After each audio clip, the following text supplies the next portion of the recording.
सुरीली धुनों के खालिक मुदहर गीतों से फिल्मी सनत की आबियारी करने वाले मौसीकार मास्टर गुलाम हैदर को दुनिया से रुखसत हुए 72 बरस बीत गए हैं, मगर उनके यादगार नगमे आज भी कानों में रस घोलते हैं। तफसीलात देखते हैं इस रिपोर्ट में।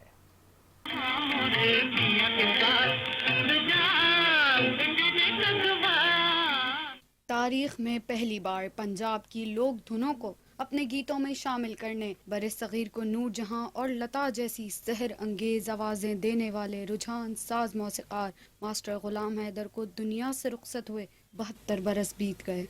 बरे-सगीर में फिल्मी मौसीकी को नया रंग देने वाले मौसीकार मास्टर गुलाम हैदर 1906 में हैदराबाद सिंध में पैदा हुए। वो बचपन ही से हारमोनियम बजाने में दिलचस्पी लेने लगे थे और बाद अज़ां इसी शौक के हाथों मजबूर होकर लाहौर चले आए।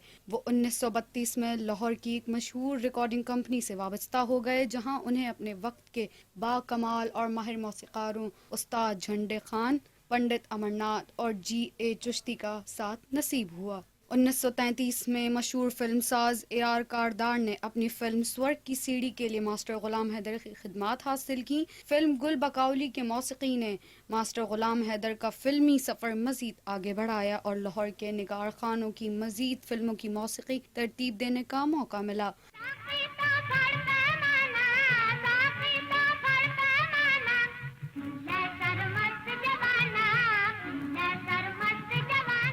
उन्नीस 1944 में मास्टर गुलाम हैदर मुंबई मुंतकिल हो गए, जहां कई फिल्मों के लिए मौसीकी तरतीब दी। क़याम पाकिस्तान के बाद 1948 में वापस लाहौर आ गए और फिल्म बेकरार, अकेली, गुलाम और गुलनार समेत कई फिल्मों की मौसीकी दी।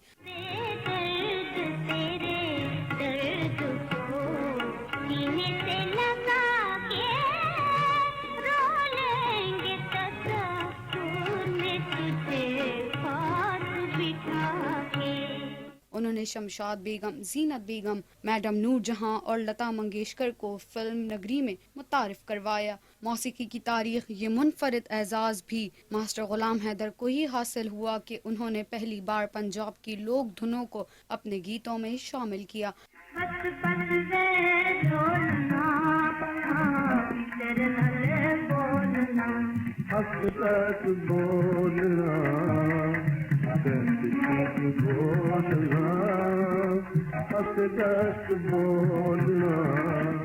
नौ नवंबर 1953 को मास्टर गुलाम हैदर इस दुनिया से रुखसत हो गए, जिन्हें लाहौर में सुपुर्द खाक किया गया।